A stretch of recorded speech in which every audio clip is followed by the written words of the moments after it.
მოახლოებული არჩევნების და 4 ოქტომბრის აქციის წინ ოპოზიცია საერთაშორისო ასპარეზეც აქტიურდება.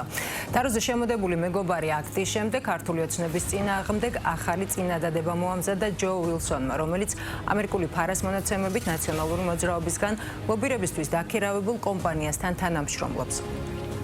მანამდე კი ბრიტანეთის და ნიდერლანდების საელჩოებში გამართეს შეხვედრები ოპოზიციის იმ ნაწილის წარმომადგენლებმა, რომლებიც 4 ოქტომბერს ხელისუფლების ეგრეთ წოდებული მშვიდობიან დამხობას აანონსებენ და დიდი პროტესტისთვის ემზადებიან. რისთვის ემზადება მმართველი გუნდი და როგორი იქნება ქართული ოცნების პასუხი?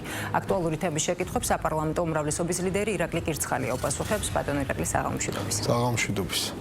ბატონო ირაკლი, დამხობის სინონიმები არის გადატრიალება, ჩამოგდება, გადაყენება, ძალაუფლების წართმევა, ძალაუფლების ჩამორთმევა, განადგურება და რა თქმა უნდა შესაძლებელი არის ამის გაგრძელება, ჩამონათვალის გაგრძელება. როგორია საინტერესოა თქვენთვის პოლიტიკური განმარტება ამ შემთხვევაში ტერმინის მშვიდობიანი დამხობა, რომელსაც 4 ოქტომბერს ოპოზიცია ანონსებს? კიდევ ერთხელ მოგესალმებით. დიდი მადლობა მოწვევისთვის, მოგესალმებით ჩვენს ტელემაყურებელს. როგორი შეიძლება იყოს შეფასება? შეფასება არის ერთი, რომ არავის არ გაგვიგია მშვიდობიანი დამხობა, არავის არ გაგვიგია მშვიდობიანი რევოლუცია, არავის არ გაგვიგია მშვიდობიანი კაცისკლა, მშვიდობიანი მოლოტოვის კოქტეილის სროლა, მშვიდობიანად ადმინისტრაციული შენობის დაწვა. სიტყვა მშვიდობიას თუ დავუმატებთ რაიმე კანონდარღვევას და კონსტიტუციური წყობილების წინააღმდეგქმედებას მშვიდობიას თუ დავუმატებთ და ეს ახლა ვისაც გონია რომ რაიმე კუთხით მისაღებია ნორმალურად მოაზროვნე ადამიანისთვის ან რაიმე კუთხით არამედ ნაწილი შეიძლება ეს იყოს რაღაც პოლიტიკური ნარატივი რომელიმე პოლიტიკური გუნდის მათ შემთხვევაში ეგრეთ წოდებული პოლიტიკური გუნდი ძალიან შემცდარა და ძალიან მოკლეჭკუით ფიქრობს ალბათ და ვიცით ნახეთ შედეგებიც. ნახეთ შედეგი ადამიანთა მიმართებით რომელიც ამას გამგზობადად აკეთებდა პირდაპირ ეთერის მეშვეობით არის მიცემული კონკრეტულად სისხლის სამართლის პასუხისმგებაში. ესე რომ ნახეთ შემდეგ რაღაც გარკვეული პერფორმანსები ბაატა ბურჭულაძისგან და ანა წითლიძისგან და არ მინდა სახელი და გვარები უამრავი ადამიანისგან. უბრალოდ ღიმილის მომგვრელია ეს ხუმრობით, მაგრამ რეალურად დამხობა, რევოლუცია, სისხლი, გადატრიალება ხალხი როდესაც მოდიშვიხდი და ავასრულებ როდესაც შენ ხარ პოლიტიკოსი ქვია, პოლიტიკური გუნდი ქვია და პირობითად აქტივისტი ხარ, რომელიც უჭერ ამ პოლიტიკურ გაერთიანებას მხარს და შენ გიხარია და ესე ვთქვი ჟივილ-ხივილი გაქვს და აღტკინება გაქვს სოციალურ ქსელში და არა მხოლოდ იმ მოვლენებზე, რომელიც სოფლიო მიხილდეთ ახდება ნეპალში და მსგავს მოვლენებზე, როდესაც 33 წლის ბიჭს პირდაპირ ეთერში ესვრიან ყელში ტყვიას და ამას უყურებ და შემდეგ ამაზეც აღტკინება გაქვს, ხო?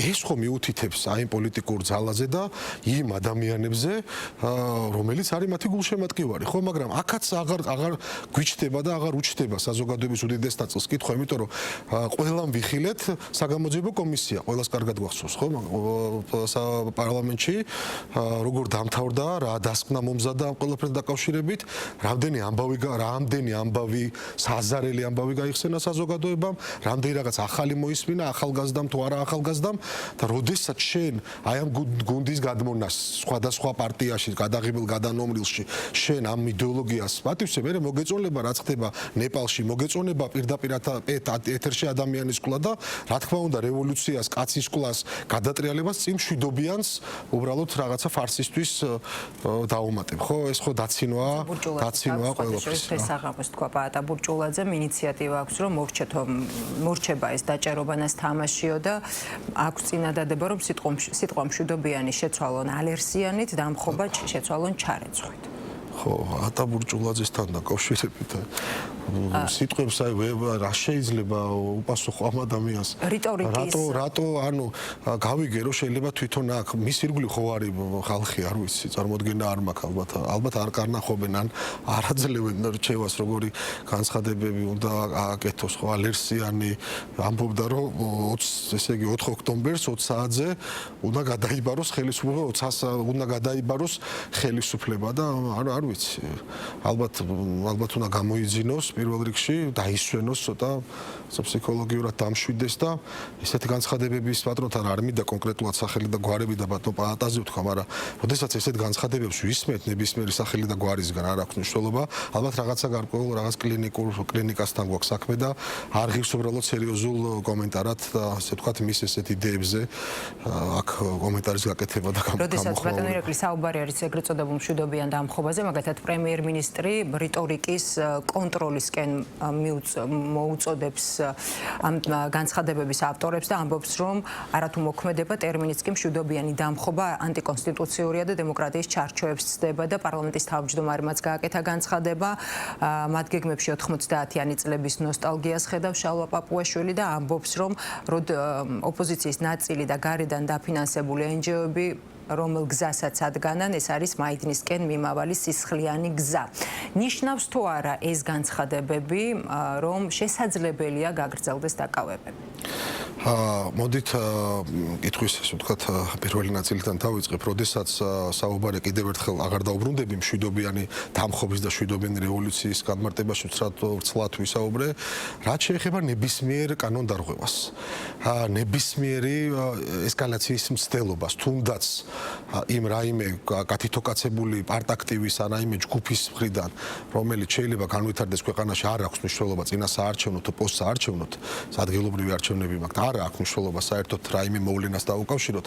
კანონის წინაშე ყველა აგებს უკაცრესად პასუხს. ეს ძალიან კარგად იციან იმ დამკვეთებმაც, რომელ სცენარსაც შემდეგ ეს საზოგადოება, რომელიც საზოგადოება, ეს ხალხი, ეს ეგრეთ წოდებული პოლიტიკოსები შემდეგ ცდილობენ რომ აქ აღასრულონ ნებისმიერი მეთოდით, ხო?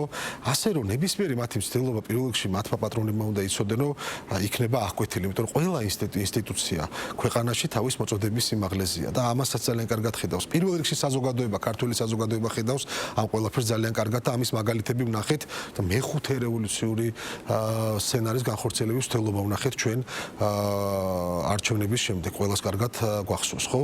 თუ როგორი ზედმიწევნით დაგეგმილი სპეცოპერაცია ტარდებოდა სახელმწიფოს წინააღმდეგ, თავისი ოღონდ ფარდის უკან მდგარი დამკვეთებით არა.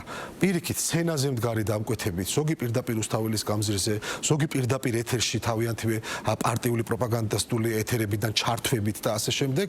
ესე იგი როგორ პირდაპირ მნიშვნელობით ესე ხელმძღვანელობდნენ და დირიჟორობდნენ იმ სცენარს და იმის განხორციელებას, რაც ქართულმა სამართალდამცავებმა და ყველა იმ ინსტიტუციამ, რომელსაც ეკუთვნის ამ ყველაფერზე რეაგირება, ძალიან კაფიოთ და ძალიან ეფექტურად აღკვეთა. ასევე გააგრძელებს სახელმწიფო ფუნქციონირებას და უნდა შეეგუონ. მე ამაზე არ მაქვს საერთოდ საუბარი, იმიტომ რომ ეს არის უბრალოდ გამარგინალებული, განულებული პოლიტიკური ერთი ძალა. მათ პატრონებს ვესაუბრები. ოპოზიციის ნაწილს 4 ოქტომბრის აქციისთვის და იგივე თუნდაც პაატა ბურჭულაძის განცხადება კიდევ ერთხელ რომ გავიხსენოთ, ისინი ამბობს, რომ 20 საათისთვის ხელისუფლება უნდა იყოს გადმობარებული. ფაქტია, თქვენ ხელისუფლების გადაბარებას არ აპირებთ. რისთვის ემზადებიან თქვენი გადასახედი და საინტერესო ოპოზიციის ეს ნაწილი რისთვის ემზადება და რისთვის ემზადება ხელისუფლება? ისე პაატა ბურჭულაძე, ხო, პაატა ბურჭულაძე გახდა სპიკერი, ესე იგი ლიდერი, ალბათ 20-ში თვითონ იბარებს ხელისუფლებას, აი ძალიან საინტერესო ბოდის უხდი საზოგადოებას და კიდევ ერთხელ გავმეორდები, რომ ცოტა დასვენებულად უნდა იყოს 20 საათზე, რომ თუ ძალიან მნიშვნელოვან ტვირთს იბარებს 20 საათზე, სახელმწიფო არ არის რაღაც ესე მარტივ რაღაც გადაბარება. ხო, რაც შეეხება რა სცენარი უნდა განვითარდეს, ხო ეს იყო თქვენი ისე ვთქვათ კითხვის ასე რომ რა მოლოდინი აქვს, ვის რა მოლოდინი აქვს, რომელ ოპოზიციაზე გვაქვს საუბარი, კიდევ ერთხელ განულებულ ძალაზე, რადიკალურ ძალაზე, რომელიც ველზე ვერ ატარებს წინასაარჩევნო კამპანიას. ვერც საპარლამენტო არჩევნების წინ ვერ ჩაატარა, ადგილობრივი არჩევნების წინ, როდესაც ხედავთ სხვადასხვა პოლიტიკური ძალის წარმომადგენლებს ზოგ სხვა კონტინენტზე, საერთოდ ზოგ სხვადასხვა ევროპულ ქვეყანაში მერის კანდიდატი ხდება ბრიუსელში არიან თუ არ ვწდები, ბრიუსელის მერს და ამ დროს ორ კვირაში არჩევნები გვაქვს, ადგილობრივი არჩევნები და თბილისის მერობის კანდიდატად დაასახელეს ადამიანი მეორე გერმანიაშია და იქიდან მართავს პროცესებს, არ ვიცი საერთოდ ჩამოსვლას აპირებს თუ არ აპირებს, ხო?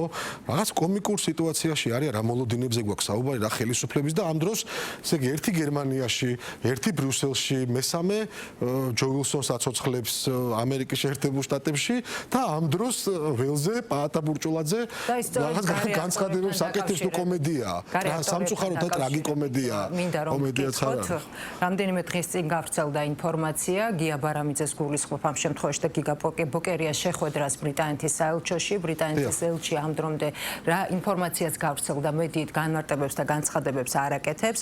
თუმცა ბარამიძის თქმით მათ ისაუბრეს 4 ოქტომბრის აქციაზე.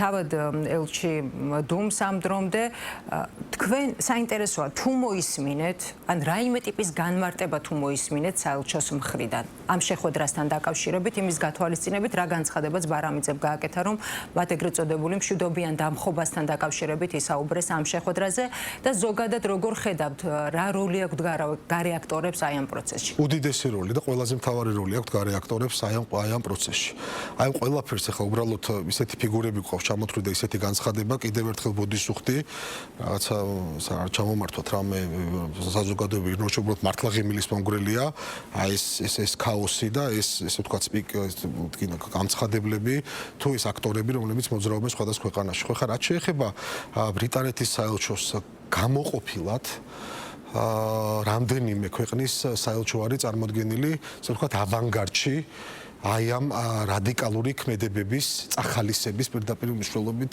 უკან აი ამათ ავანგარდში არიან და უკვე აღარ მალავენ ჩვენ ამას ვამბობთ და ამას ვსაუბრობთ ყოველთვის რომ აღარ მალავენ თავიანთ სახეს პირდაპირ თუნდაც ესეთი შეხვედრებით შემდეგ ესეთი შეხვედრის შემდეგ გამოდის ერთიანი ნაციონალური მოძრაობის ერთ-ერთი ძირძველი წარმომადგენელი და პირდაპირ საუბრობს რომ მშვიდობია დამხობაზე ვესაუბრე დიდი ბრიტანეთის ელჩს და ელჩი შემდეგ არანაირ განცხადებას არ აკეთებს შეურაცხყოფელი ხშირად ვახსენებთ, მაგრამ საზოგადოებამ კარგად ყველას უნდა შევახსენოთ. შეურაცხყოფელი ბანერების წინ პოზირება, ნაციონალური მოძრაობის წარმომადგენელთან ერთად წარსულის გააზრებაზე საუბარი.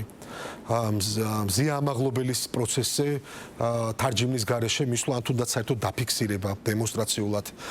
ყოველთვის ვიხსენებ და ყოველთვის გასახსენებელი იქნება ევროკავშირის ელჩის ის ესე ვთქვათ ყოვლად აცდენილ რეალობას და პირდაპირ ცრუ ილუზიის შემქმნელი განცხადება პრემიერ-მინისტრის 28-ის განცხადების შემდეგ მე არჩევნების შემდეგ განცხადებას გულისხმობ ხო რამაც შემდეგ პირდაპირ პროვოცირება გამოიწვია მისმა დეზინფორმაციულმა განცხადებამ პირდაპირ მნიშვნელობით დეზინფორმაციულმა განცხადებამ შემდეგ ბევრი ესე ვთქვათ ჯგუფი ახალგაზრდების თუ არა ახალგაზრდების სანამ რეალურად მიხვდებოდნენ ვის გვერდში იდგნენ ხო ეს არის ის დიპლომატიური მისიები და წარმომადგენლები რომელიც არა მხოლოდ ფეხქვეშ თელავენ ყოველგვარ კონვენციის წესს ხო და კონვენციის დადგენილებას ფეხქვეშ თელავენ საქართველოს სუვერენიტეტს ფეხქვეშ თელავენ სახელმწიფოებრიობას და ფეხქვეშ თელავენ ქართული საზოგადოების როგორ გითხრათ ღირსეულ არჩევანს და ღირსებას ოდესაც ესეთ რაღაცას აკეთებს ხო გავიგეთ მისაღებია და ამიტომ ძალიან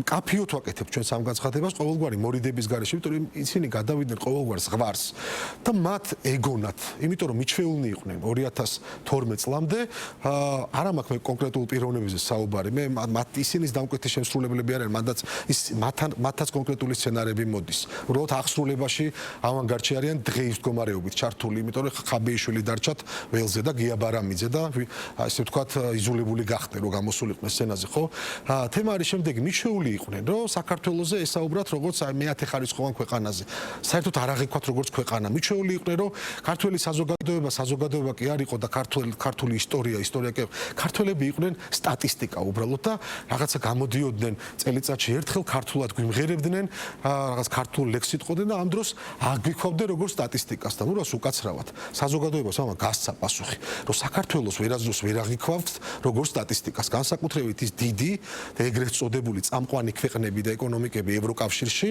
რომლების ელჩებიც დღეს ჩვენ გვევლინებიან კიდევ ერთხელ ავანგარდში იმ დესტრუქციის აი ესე ვთქვათ ესკალაციის სცენარების რომელსაც გეგმავდნენ და როგორ აღასრულეს სიწინა საპარლამენტო არჩევნებში შემდეგ არჩევნების შემდეგ ესეც ყველამ ძალიან კარგად ვიხილეთ ასე რომ როდესაც კითხვას ვსვავთ რომ ხედავთ თუ არა მათ როლს კი არ ვხედავთ მათ როლს.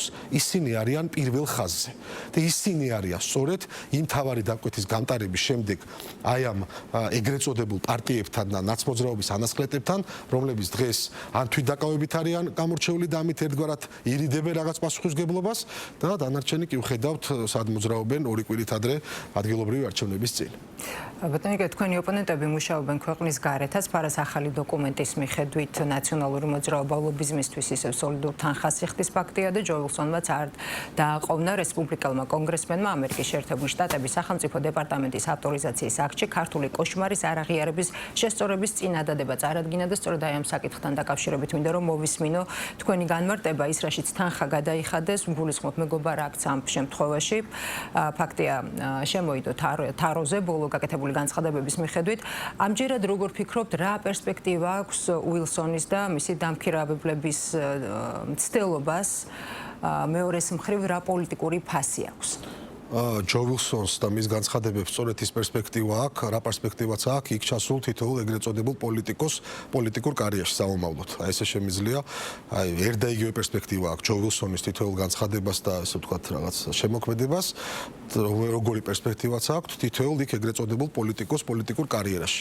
ხა რაც შეეხება თვითონ ჯო ვილსონს როგორ შეიძლება სერიოზული კომენტარი გავაკეთოთ ჯო ვილსონზე, ჩვენი კომიკური ფიგურაა. ეს ერთი, ეს რაღაც ხუმრობით რო ვთქვა, ხო, არა ხუმრობით, უფრო სწორად.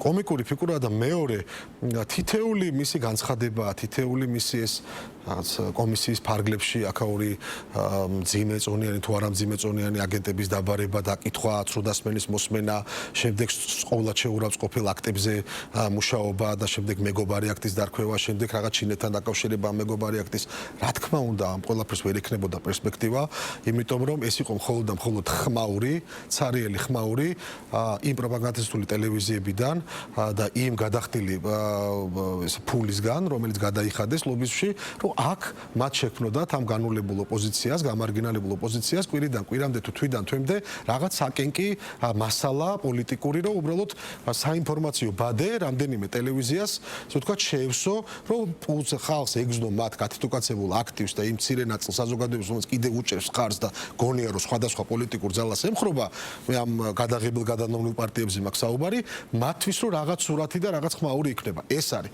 ხა პერსპექტივაზე გიპასუხეთ, ხოლო რაც შეეხება ამ აქტსაც, რომ კომენტარი მომიწია, აი ჩავიდნენ თანხის გადახდელები და გამოგვიგორეს ისევ ხა ჯო ვილსონის იქით ვერ სწავლენ და კიდევ ერთხელ მათ აქვთ ერთი ასე ვთქვათ პოლიტიკური მომავალი, ასე რომ არ უყურებ ამ ყველაფერს სერიოზულად და სერიოზულად უყურებ იმ შეურაცხყოფას, რომელ შეურაცხყოფას ჯო ვილსონისნაირი კომიკური ფიგურები აყენებენ ჩვენ ქვეყანას. აი ამას უყურებ სერიოზულად და ამას უყურებ შეურაცხყოფილად ჩვენი ქვეყნის და ჩვენი საზოგადოების. ბატონო ირაკლი, რაც შეეხება თვითმმართველობის არჩევნებს, ლელო გახარიას ალიანსმა ძალიან ბევრ მუნიციპალიტეტში ფაქტი არის, რომ ვერ შეძლო კანდიდატების წარდგენა. ერთის მხრივ რაზე მიანიშნებს თქვენთვის აი ეს ფაქტი და მოცემულობა და გამოდის, რომ მეორეს მხრივ ამომრჩეველი ოპოზიციის ნაწილის ამომრჩეველი არჩევანის გარეშე რჩება გარკვეულ რეგიონებში. ცხადია, რომ ოცნებისთვის ეს არის ხელსაყრელი მოცემულობა კონკრეტულ ადგილებში, ხო? თუმცა, რამდენად და როგორ აისახება ეს მოცემულობა თავად პროცესზე? ხო, რაც შეეხება პროცესზე, ჩვენ არაერთხელ გვითხოვს და ეს ჩვენი გაჟღერებული სტრატეგიაა და ესეც იქნება დამერწმუნეთ და ვარწმუნებ საზოგადოებას, რომ 64 მუნიციპალიტეტში არა მხოლოდ გამარჯვება, არამედ დამარჯერებელი და ანგარიში და გამანადგურებელი ანგარიშით იქნება როგორც მერის კანდიდატურა, ასევე საკრებულოებში, თბილისზე ხო საერთოდ საუბარი არ მაქვს. ეხლა რაც შეეხება ლელოს და იმ შემთხვევას, რომ მათ ბოლომდე ვერ დააკომპლექტეს ყველა მიმართულება ადგილობრივი თვითმმართველობის კუთხით კანდიდატებით იქნება საკრებულოებითი მერის კანდიდატები მიუთითებს ერთს. მოდი ესე ვიტყვი და საზოგადოებამ შეაფასოს. პოლიტიკური ეგრეთ წოდებული პოლიტიკური ძალა, ეგრეთ წოდებული აუცილებლად უნდა დავამატოთ წინ, ეგრეთ წოდებული პოლიტიკური ძალა, რომელსაც რაღაცა ამბიცია გაქვს და რაღაც ხელისუფლების გადაბარების პროცესში მონაწილეობა პაატა ბურჭულაძესთან ერთად, რაღაც პროცენტზე საუბრობდა, მხარდაჭერაზე საუბრობდა, ამ დროს შენ ვერ მოძებნე და არ ყავს, ესე ვთქვათ, პარტიაში ვერ მოძებნე, რომ ქვეყნის მასშტაბით 64 მუნიციპალიტეტში მერის კანდიდატი წარადგინო და საკრებულო დააკომპლექტო, ხო? ამის შემდეგ ეხლა რაზე ვსაუბრობთ, ხო? საერთოდ ეს საზოგადოებამ განსაზღვრეს და ეს მეტყველებს მათივე შედეგზე საომავლოდ, ხო? ასე რომ შევხედოთ ჩვენი სტრატეგია იცის ქართულმა საზოგადოებამ იცის ჩვენმა ამომრჩეველმა და დარწმუნებული ვარ ძალიან მობილიზებულად ისე როგორც ჩვევია საქართველოს აი ესე მოვლენ და კიდევ ერთხელ გასცემენ პასუხს აი ამ აგენტურას რომელიც მოქმედებს აქ სწორედ აი სხვადასხვა რამდენიმე საელჩოს მეშვეობით და მათი პატრონების და იმ არარჩეული ბიუროკრატების სცენარებით ქვეყანაში უკვე ათეულობით წელია. და ბოლოს ბატონო ირაკლი თქვენ საუბრობთ ბოლო პერიოდის განმავლობაში აქტიურად მათ შორის საკანონმდებლო ცვლილებებზე და ერთ-ერთ მნიშვნელოვან საკითხად გამოყავით კორუფციის წინააღმდეგ ბრძოლა და ამ მიმართულებით საკანონმდებლო ინიციატივები და ვხედავთ ფაქტი არის ასევე ბოლო პერიოდში აქტიურად დაკავებებს მათ შორის ყოფილი მაღალჩინოსნები არიან დაკავებულები ამა თუ იმ საქმეზე. ბატონო ირაკლი რა თქმა უნდა ცხადია საინტერესო არის გეგმები მართული გუნდის როგორია ამ მიმართულებით და რა შედეგზე გეგმავთ გასვლა. პირველი რაც შეეხება გეგმებს გეგმები არის ის რომ ჩვენ და ყველას კარგად გვახსოვს და თუ არ გვახსოვს მე და შევახსენო საზოგადოებას, როდესაც ბატონ ირაკლი ობახიძე გახდა პრემიერ-მინისტრი, ვთქვათ, მის გეგმაში, მის სტრატეგიულ გეგმაში და სამოქმედო გეგმაში ერთ-ერთი ყველაზე პრიორიტეტული იყო კორუფციასთან ბრძოლა და არის ამბიციური გაცხადებული გეგმა, რომ საქართველოს შევიდეს მსოფლიო ქვეყნების საუკეთესო სამეულში კორუფციის სიმცირით. კორუფცია ყველა ქვეყნისთვის ეს არის განვითარებადი დემოკრატია, განვითარებული დემოკრატია არ აქვს მნიშვნელობა, ყველასთვის გამოწვევა და ეს გამოწვევა იყო მუდამ და ეს გამოწვევა იქნება ყოველთვის. იმიტომ რომ მუდმივად უნდა ებრძოლოს და მუდმივად ახალი მექანიზმები და ბევრად უფრო ეფექტური მექანიზმები უნდა შეიმუშაოს ყველა ქვეყანა, ვინც რეალურად ებრძვის კორუფციას, რომ ეს თემა იყოს ერთხელ და საბოლოოდ აღმოფხული მის ქვეყანაში. იგივე კურსს მივყვებით ჩვენ და ეს არის გაცხადებული პოლიტიკა და გაგახსენეთ, საიდან არის გაცხადებული, ეს იყო პრემიერ-მინისტრის ერთ-ერთი პირველი სამოქმედო გეგმის წარდგენისას. ეხლა რაც შეეხება, რა თქმა უნდა, საკანონმდებლო ბოლოს ესე ვთქვათ, მე მქონდა ბრიფინგი, სადაც საზოგადოებას გავაცანით ეს კანონპროექტი, რომელიც დაინიცირდება და აუცილებლად დაიკავებს თავის ადგილს ჩვენ საკანონმდებლო სივრცეში და ძალიან მნიშვნელოვანი კანონპროექტი იქცევა, რომელიც იქცევა კანონად. ხოლო რაც შეეხება თქვენი კითხვის, ესე ვთქვათ, მესამე ნაწილს, რაც შეეხება დაკავებებს და თქვენ ახსენეთ ყოფილი მაღალჩინოსნები, რა თქმა უნდა, არ არის სასიამოვნო, როდესაც ყოფილ მაღალჩინოსანზეა საუბარი, ხო? რა თქმა უნდა. მაგრამ უყურეთ როგორი ჩვენ ვამბობთ შემდეგ, რომ ინდულგენცია ვერ იქნება პროფესია, ინდულგენცია ვერ იქნება პროფესია. ვერც თანამდებობა, ვერც ყოფილი თანამდებობა, ვერც მეგობრობა, ვერც ჟურნალისტობა, ვერც ექიმობა, ვერც პოლიციელობა, კანონი არის უზენაეს. თუ ვაშენებთ დემოკრატიულ სახელმწიფოს და თუ საუბრობთ რეალურ დემოკრატიაზე და თუ საუბრობთ იმ ევროპულ ღირებულებებზე, ფასეულობებზე, ხო? რომელსაც ყოველთვის იზიარებდა საქართველოს და რომლისგანაც სამწუხაროდ დღესდღეობით დღითიდღე შორდება ევროპა იმ ღირებულებებს და ხშირად ვამბობთ ამას, მაშინ უნდა ყველამ შევიგნოთ. კანონი არის ყველასთვის კანონი და კანონი არის უზენაესი. ეხლა რაც შეეხება იმ, ვთქვათ, გახმაურებულ დაკავებას, ხო, უბრალოდ ძალიან სამწუხაროა ერთი, როგორ მაღალჩინოსანი და შემდეგ უკვე სამწუხაროა მეორე ფაქტი, როდესაც გახსოვთ ეს რომელი პერიოდი იყო 2022 წლიდან, წარმოიდგინეთ, არ მახსოვს ზუსტად ბრალის ესე ვთქვათ, ბრალეულობის პერიოდი, მაგრამ ზუსტად ვიცი, რომ პერიოდი იყო ერთი, როდესაც პირდაპირ ყველაზე მძაფრად იდგა ჩვენი ქვეყანა საომარი საფრთხის წინაშე, ხო და ვხედავდით როგორი შეტევა იყო. ყველაზე ქვეყანაზე, მართლ გუნზე, ქართული ოცნების საპატიო თავმჯდომარეზე, ყველანი ვხედავდით რა ესე ვთქვათ სიტუაცია, რა ზეწოლის ქვეშ გვიწევდა ქვეყნის გადარჩენა პირდაპირ მნიშვნელობით და დღესაც გრძელდება იგივე. ყველაზე მძაფრ პერიოდზე, როდესაც ესეთ პერიოდზე ჩვენ გვეუბნება, ესე ვთქვათ, ჩვენ ვიგებთ ინფორმაციას, რომ ამ ბრალი აქვს წაყენებული, ესე ვთქვათ, იმ დროს ადამიანს, რომელსაც ებარა თავდაცვა, ეს რა თქმა უნდა, ეს მეორე ნაწილია კიდე იმ სამწუხარო ამბის პირველ ამბავთან, ან პირველ ნაწილთან მიმართებით, ხო? ასე რომ კიდევ ერთხელ სახელმწიფო იქნება შეურიგებელი კორუფციასთან და კიდევ ერთხელ ინდულგენცია ვერ იქნება, ვერც ყოფილი თანამდებობის პირი, ვერც მოქმედი, ვერც ერთი პროფესია და ვერანაირი მეგობრობა. ძალიან დიდი მადლობა. უღრმესი მადლობა თქვენ მოწვევისთვის. ირაკლი კირცხალია პასუხობდა ჩვენ შეკითხვებს, საპარლამენტო უმრავლესობის ლიდერი, ასეთ იყო დღევანდელი აქტუალური თემა. მე მაკაცინცაძე ვარ და გემშვიდობებით სამშაბათამდე დროებით.